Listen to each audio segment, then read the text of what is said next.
આજે વર્ષનું પહેલું વલયાકાર સૂર્યગ્રહણ હોય એટલે વાત આવે સૂતકની, વેદની, કયા કાર્ય કરાય, કયા કાર્ય ના કરાય. ખોટી અંધશ્રદ્ધા નહીં, પરંતુ સાયન્સ, લોજિક અને એસ્ટ્રોલોજી સાથે આજે સમજીશું કે સૂર્યગ્રહણ થાય કેવી રીતે છે. અને જે સૂતક વેદની આપણે વાત કરીએ છીએ કે ઘરમાં જમવું ના જોઈએ, ક્યાંય બહાર જવું ના જોઈએ, મૂર્તિ પૂજા ના કરવી જોઈએ, અને તમે નોંધ્યું જ હશે કે ગ્રહણ હોય તો તમામ ધાર્મિક સ્થળ પણ બંધ હોય છે. આ પાછળના કારણ શું છે આ તમામ જાણીશું આજના વિડીયોમાં.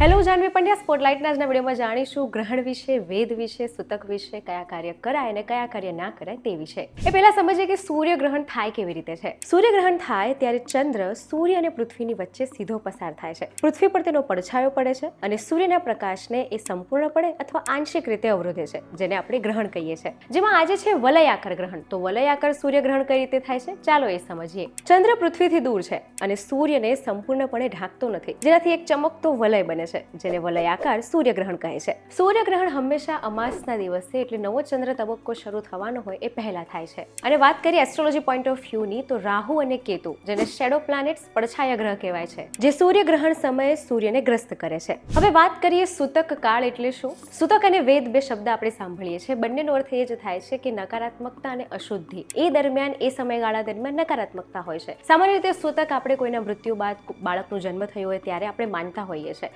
એ સૂતક અને આ સૂતકમાં શું ફરક છે, સૂતક એટલે શું અને વેદ એટલે શું, ચાલો સમજીએ. આ સમયગાળા દરમિયાન ઘરમાં ધાર્મિક વિધિ સ્થગિત કરવામાં આવે. જે દેશમાં ગ્રહણ જોવાય એ દેશમાં સૂતક કાળ માન્ય છે. સૂર્યગ્રહણનો સૂતકનો સમય 12 કલાક પહેલા શરૂ થાય છે, જ્યારે ચંદ્રગ્રહણનો સૂતક કાળ 9 કલાક પહેલા શરૂ થાય છે. સૂતક કાળને પવિત્ર માનવામાં આવતો નથી, તેથી આ સમય દરમિયાન શાસ્ત્ર અનુસાર સૂતક કાળ પછી ભગવાનની મૂર્તિઓને સ્પર્શ કરવા અથવા તેમની પૂજા કરવાની મનાઈ છે. આ સાથે વેદકાળ દરમિયાન જમવાનું બનાવવાની અને જમવાની પણ ના પાડવામાં આવી છે, કારણ કે સૂર્ય ઉર્જાનો સૌથી મોટો સ્ત્રોત છે અને આજના દિવસે, ગ્રહણના દિવસે એ જ જો ગ્રસ્ત હોય તો સૂર્યની ઉર્જા જે છે તે આપણા સુધી પહોંચતી નથી, જેના લીધે આપણું પાચન તંત્ર મંદ પડી શકે છે, નેગેટિવિટી વધી શકે છે, હેવીનેસ લાગી શકે છે.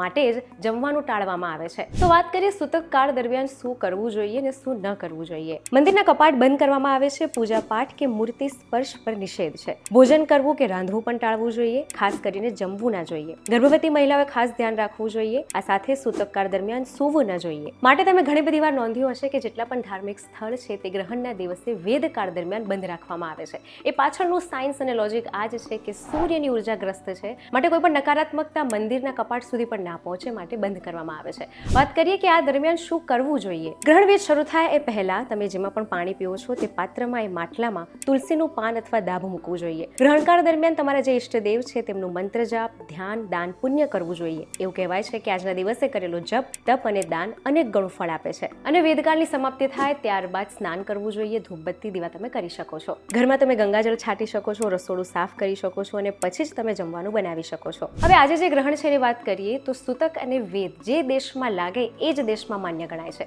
આજે વલયાકાર સૂર્યગ્રહણ છે જે ભારતમાં દેખાવાનું નથી, માટે ભારતમાં સૂતક અને વેદનું પાલન નથી થવાનું. તો આ હતી વાત સૂર્યગ્રહણ વિશે. સૂર્યગ્રહણ ક્યારે થાય છે, કેમ થાય છે, કઈ બાબતનું ધ્યાન રાખવું જોઈએ, કઈ બાબત કરવી જોઈએ, સૂતક વેદ એટલે શું અને એમાં શું ધ્યાન રાખવું જોઈએ. આવા જ ઇન્ફોર્મેટિવ વિડીયોઝ માટે જોડાયેલા રહો વીટીવી ડિજિટલ સાથે.